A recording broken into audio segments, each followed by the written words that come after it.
Link was left sitting on the damp ground in the rain, digesting what Sheik had just told him.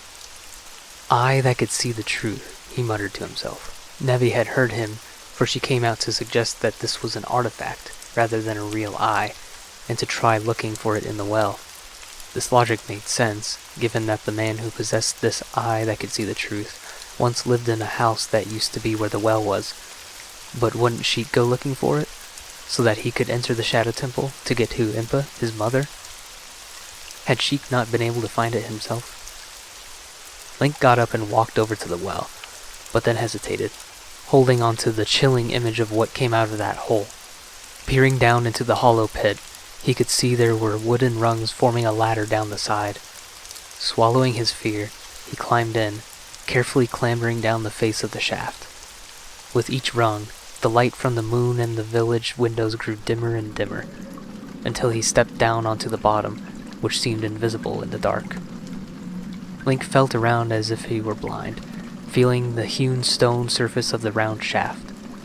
The cylinder was not complete, as Link discovered a tight passageway opening from it. However, it was not long before Link reached out to what felt like a boulder.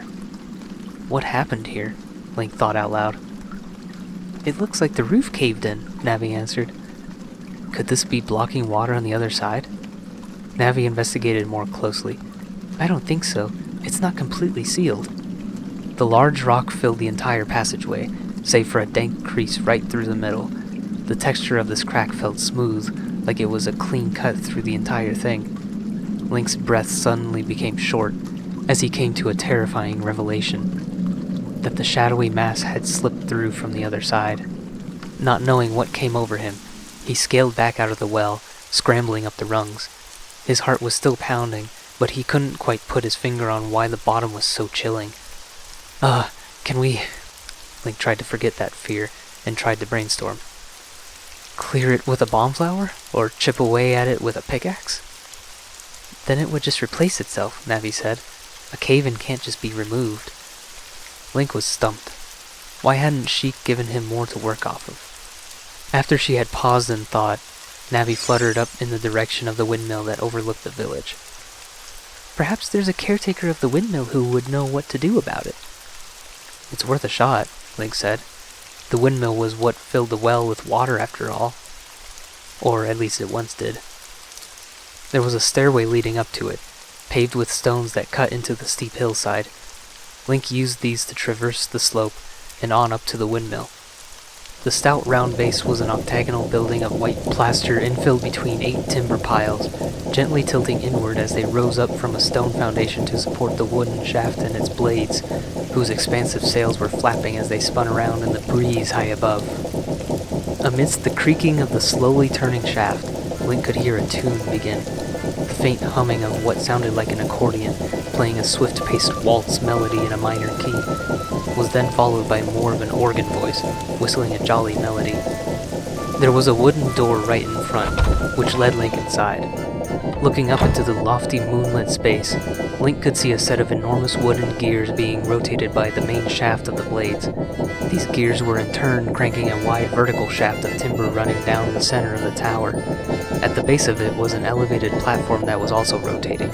It was a giant wooden wheel, perhaps supporting a set of paddles, which churned groundwater in a chamber below, or at least it once did. All the while, the blithe tune continued to belt out, with the tinkling of a metallophone joining in. The source of this festive music was off to the right, beside the turning wheel. Some sort of an organ music box was blaring each note through a tin horn. Holding the box was a short, bald man, who was turning a large crank on the side of it. He was barefoot, and dressed in pastel short-sleeved clothing. His Hylian ears poked from the fray of a chestnut beard across his chin. He had a pair of curved, narrow eyes, which were beaming with bitterness as they stared off into the distance. "I'll never forget what happened on that day 7 years ago," he said. 7 years ago? Could this have to do with the Gerudo Rebellion? Did it have to do with the boulder in the dried-up well? What happened on that day 7 years ago? Link asked him. "He had no business." "Who did?" "It was all that Ocarina kid's fault," the bald man snarled. Link was very taken aback. Ocarina Kid?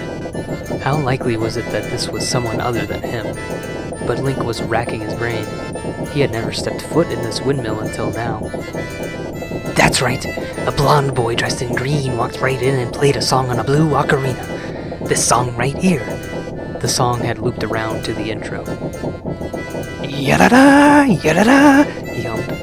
Link slowly reached into his knapsack for the Ocarina of Time, and he just as slowly pulled it out. What the? The man garbled in disbelief. Link found the notes the man had just hummed. When he played them, he synchronized with the music box and played along with the lively melody. It's you! The man scolded accusatorily. You were the one who taught me this cursed song all those years ago. It messed up this windmill. It caused the well to dry up. The man had just revealed a clue about the well, but there was a bigger question there. Link was the one who did this? Now you've grown up, and meanwhile I've been obsessing over the song and its powers, the man shouted. Powers? Link rebutted. All of a sudden, a crack of lightning announced the arrival of a storm. The rain dramatically picked up, and a strong wind began outside. Blowing the heavy rain in through the clear-story windows, the gusts drove the windmill mechanism more and more, and the wooden wheels sped up. Faster and faster it spun, until the man grumbled, not realizing his cranking sped up along with the windmill, accelerating the tempo of the song. Link's mind was spinning as he backed out of the windmill, leading the man to his madness. This song, which appeared to conjure a storm on the spot, had just been taught to him by this strange man, but the strange man identified Link as the one who taught it to him long ago. Of course Link did no such thing. It had to be someone else. But then again, which blonde boy in green with the blue ocarina would have gone in there? It made no sense. Was the man making this up? Clearly, the song and its powers were not made up, and his reaction to the ocarina was too real. Then did some other boy go into the windmill with this ocarina? No, because it was in the hands of the royal family until Link obtained it. Even if that was the case, the man said the well dried up when this happened, and it was long after Link obtained it that the well dried up. Link then made a connection. It was preposterous, but it somehow made sense. The boulder in the well blocked him from looking for the eye that could see the truth, which was necessary for him to enter the next temple. If Link was somehow present when the well dried up, could he enter on in without any issue? But what it took to do this? Link thought back to the Temple of Time's inscription about the Goddess of Time. He pulled out the Ocarina of Time, and he played for the Goddess of Time the song that sang her praises.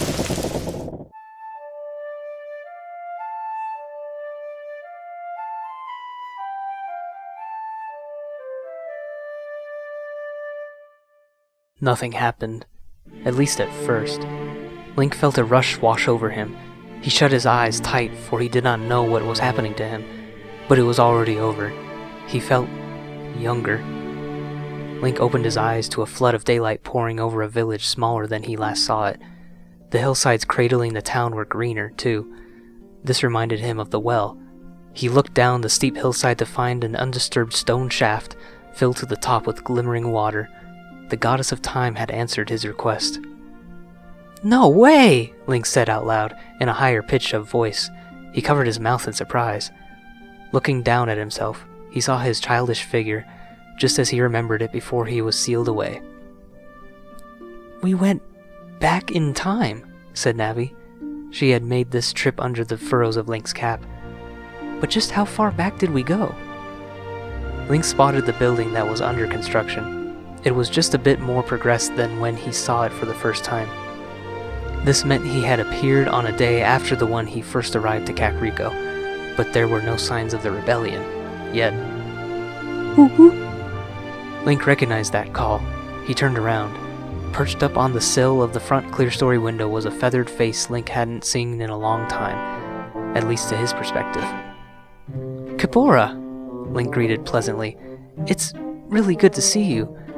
Maybe it was the fact that so much had happened to Link, but he was actually pleased to see him. "Look at you, my boy! You have uncovered the true power hidden in those notes," the owl said in his quizzical voice, whose pitch and tone now sounded familiar to Link, like he had heard it elsewhere. How did you know? Hoo-hoo, he interrupted. Even I thought the tales of a boy who could travel back and forth through time were merely legends. Link's mind was still spinning a little. How did Kapora know Link just came from the future? Was he more than just a talking owl? To be honest, I don't know how it just came to me. Only one worthy of the title of the Hero of Time can pull the sword that seals the darkness from the pedestal of time. Link mulled over the words, Hero of Time. The journey he had been on thus far had opened his eyes to his calling, but the role he was destined to fill, could this be the name of it? There is an old prophecy, the owl hooted, about an ancient legend. The legend goes that the goddess Hylia anointed a chosen hero to protect her people against a demon who embodied all malice. The hero defeated this demon king with the blade of evil's bane, the sword that seals the darkness. But the demon placed a curse on him, promising to return one day. The goddess, Hylia, Link interjected.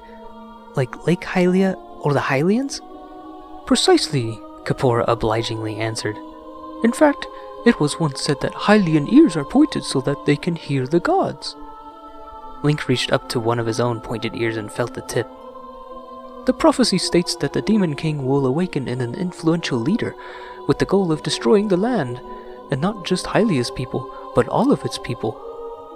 But likewise, the hero spirit will reside in one who will use the very same blade to vanquish the demon. To do so, this hero will enlist the aid of the goddess of time, traveling backwards and ahead through time. Thus, this hero shall be called the Hero of Time. Link had done just that, enlisting the aid of the goddess of time.